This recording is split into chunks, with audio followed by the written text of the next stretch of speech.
Welcome to Politics and Right. This is Egberto Willis. We're here at the Bridge Alliance Conference, and I'm here with one of the co-leaders on stage today that helped guide the audience into what the Bridge Alliance is all about. F. Willis Johnson. Dr. Reverend F. Willis Johnson. How are you doing today? I'm well, thank you. First of all, excellent work that you did today. You had the audience captivated, and this is one of the better, like I've told many people before, this is one of the better conferences that I've attended on these issues in a very long time. Oh, well, I'm humbled, thank you, and we just trust each other. Well, what I saw, to put it bluntly, what I saw is this conference, we became real.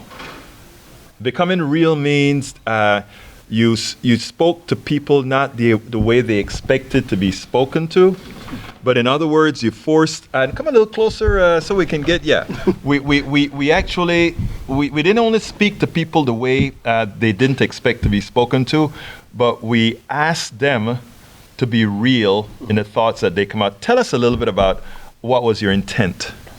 Well, we particularly wanted to do a couple of things. One, for full disclosure, the conversation, the gathering a year ago was not as reflective of our community, of our nation, and of the interests and the individuals that democracy is supposed to speak to and represent.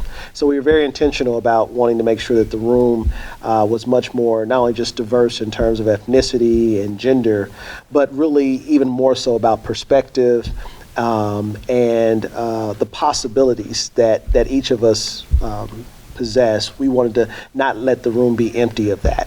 The second thing was to very intentionally, not only intentionally, but hopefully in an expedient way, build some level of safety and trust. Right. Because when you have an audience and when you have a space that is historically not represented like that, then you need to very quickly, develop some type of trust, and you only do that when you're authentic. And it seemed like that was very well accomplished. How'd you do that? Well, a lot of prayer, a lot of focus, right, and desire in the crafting in our design to make sure that we were listening and modeling that with one another and with those who we thought would be important stakeholders to glean what people might say, do, feel, or need in that moment. From there, I hope that we have in our own work and in our own lives, try to do some of the deep dive and the personal mining that is necessary, and then be open and share that and press and invite people into that same exercise. And so my hope was that the things that we invited people to do in terms of the engagement that they had one with another, the space that we tried to create, so that you would be comfortable enough. And we did some usual things that are not necessarily common to a meeting space. We didn't just suspend technology, but we were intentional about not having putting people in vulnerable space with technology or with the room. But overall, I think we really just encouraged each other to know that there's no wrong way to be other than to be ourselves and to be mutually respectful across the things that typically are used to label and to divide us.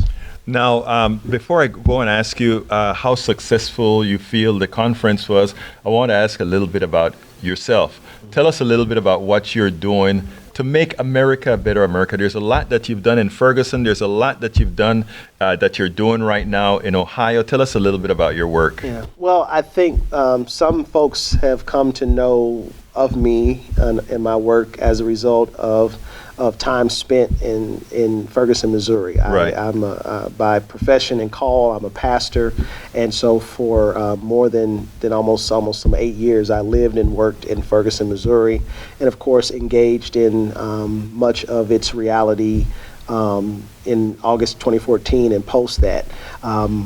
My work has continued in terms of writing and leading around. Tell us about your book. Yeah, there's a book out called Holding Up Your Corner, talking about race in your community.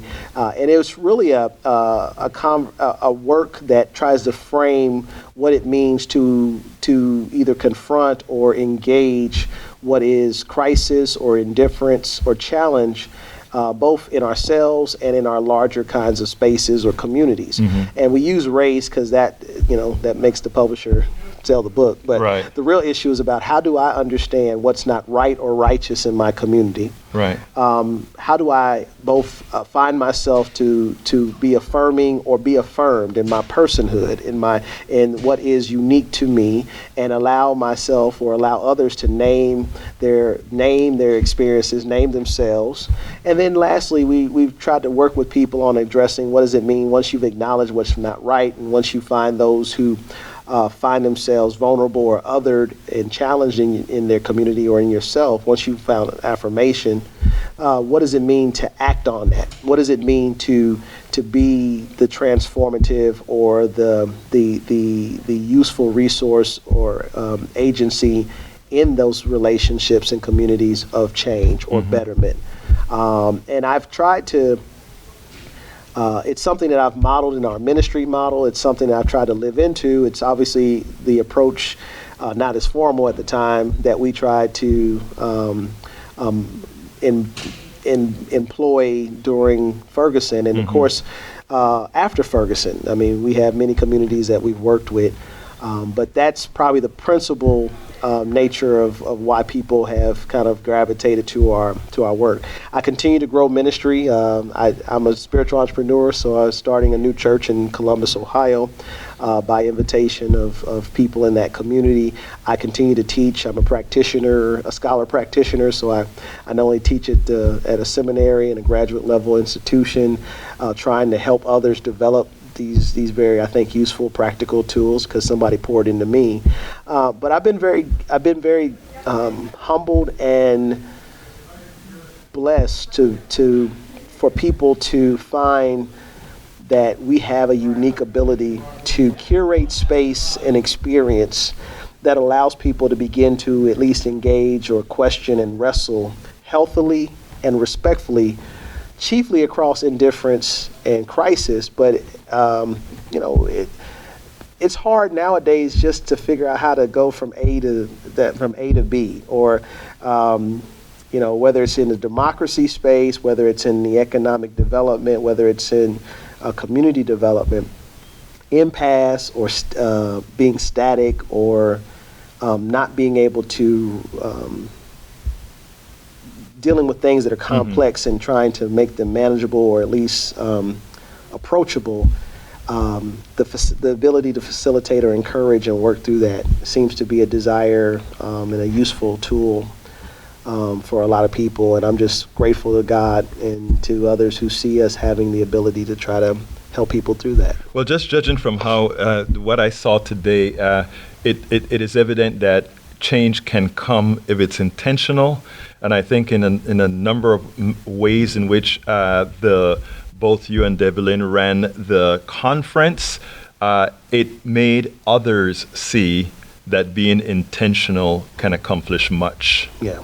Well, and again, for full disclosure, I mean, I'm not a rocket scientist. A lot of it is being open to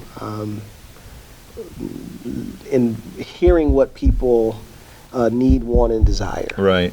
And I joke at every level in my personal and professional life. I believe in my faith tradition and my own kind of universal understanding and worldview. What you need, the Lord will provide. The universe will provide. What you want is, depending on the nature of our relationship, whether that's my wife and my children, or people that you care about in your relationship with, that's something that I'll do my best to try to help bring that to pass because I care and because I value you. What you desire, and I've told my wife, this is what you desire. Well, that's going to take both of us. That's Right. going to take some mutual Right. investment, because that's some expensive stuff. Right. And so democracy is some costly stuff. Right. Justice is some costly stuff. Equity across the economy of this life is some expansive and costly stuff. And so it takes everybody with a pride of share or their contribution. It takes all of us to be engaged. And so I hope that is in that spirit, and even with that kind of premise or expectation. When you offer that up to people, then they can make the decision.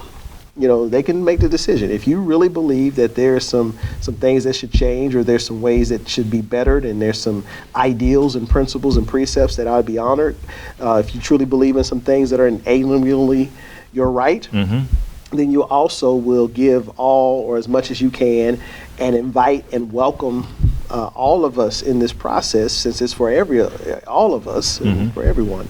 Then we need to do our part, and that's the invitation. And do you feel then that what we saw here in the conference was successful?